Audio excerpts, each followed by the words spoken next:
Dieu soit loué. It is such a blessing to see you safe and sound.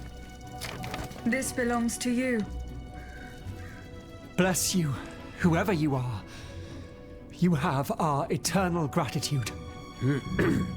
I believe you've met Monsieur Julien Raymond from distant Saint-Domingue. He's one of the most eminent members of our organization.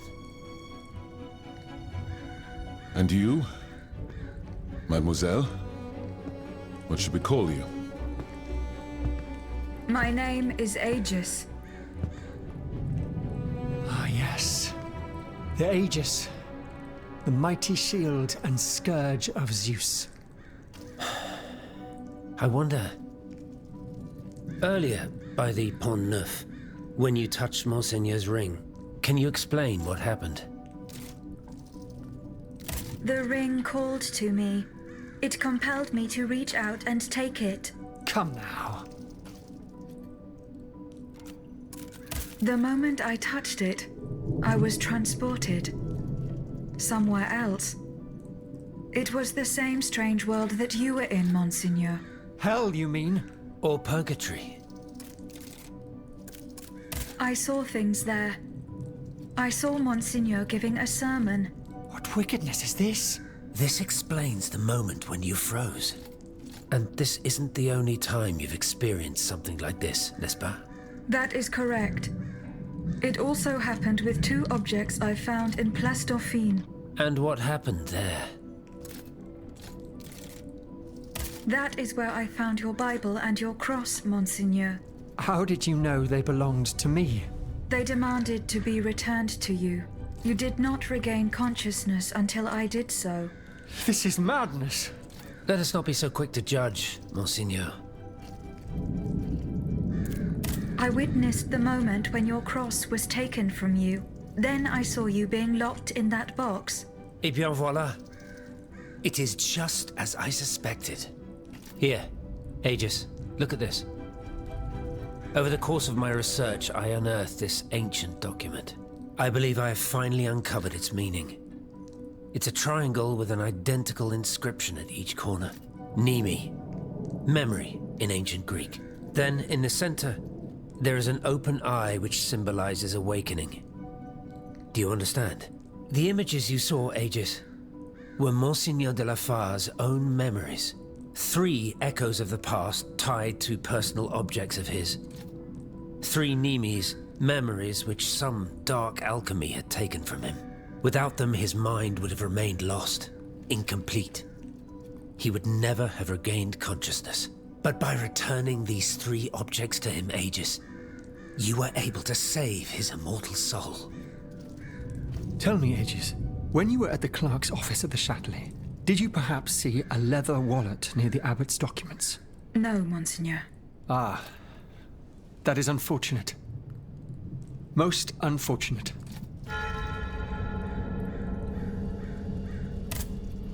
Monseigneur, that other world where you were held prisoner, do you still feel its effects?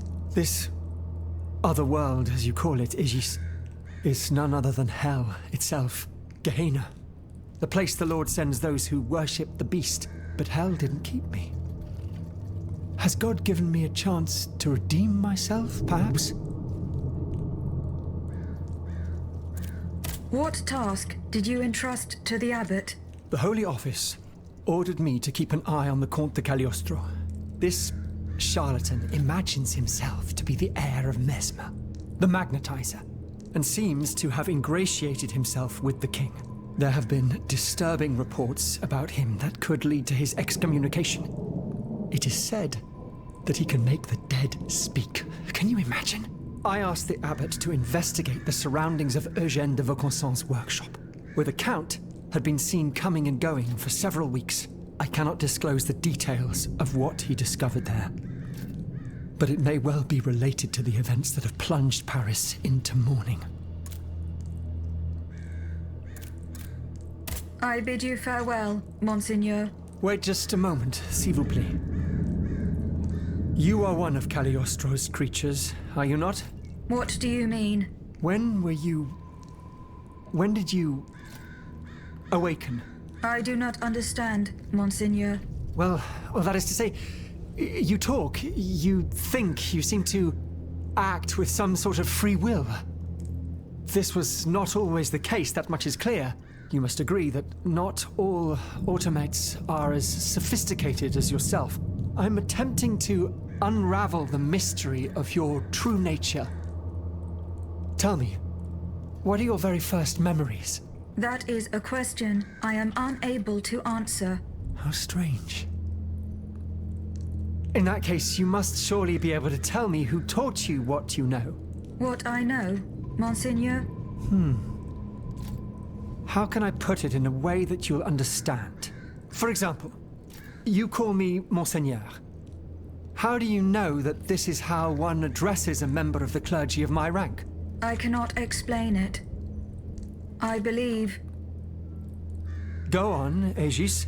I believe that this knowledge is not mine. Well, I never. Did you hear that, Abbot? I caught every word, mon ami.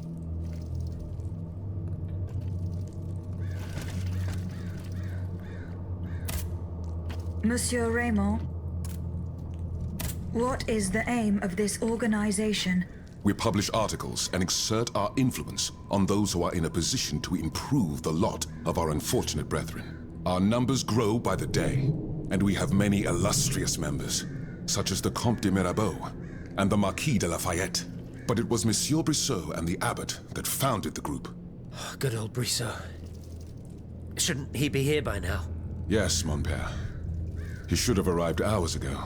Alas, there has been no sign of him. I hope to God that no misfortune has befallen him. What fate does the kingdom reserve for those with black skin? According to tradition, any enslaved person who sets foot on French soil is freed. This rule is most problematic in the eyes of planters in the colonies, who would seek to maintain their precious labor force. This is why, for the past 12 years, no black people have been allowed to disembark in any of the kingdom's ports. Those who accompany their masters on the journey are imprisoned in the Admiralty's jails the moment they leave the ship. As for those who manage to evade the authorities, they live in fear of the raids carried out by the Marshalsea. Are you not subject to these laws, Monsieur Raymond? I am fortunate enough to have been born a subject of the king through my father, and also to have received an education, and to be wealthy. Naturally, that makes all the difference. You are quite a long way from home, Monsieur Raymond. I haven't been back to Saint-Domingue in nearly 5 years. I left my most trusted men in charge of overseeing my indigo plantation. I came to France with the aim of having an audience with the king. I hoped to convince him to use his automats for agricultural work. I was of the belief that this was the best way to ease the suffering of our enslaved brethren. Alas, it was all for naught. I was only able to get an audience with the Minister of the Navy, and even that was granted reluctantly. Later, when the king convened the Estates General, my hopes were renewed. I saw it as an opportunity to make our voices heard. And then, mon Dieu, what a disaster, Aegis. What a complete disaster.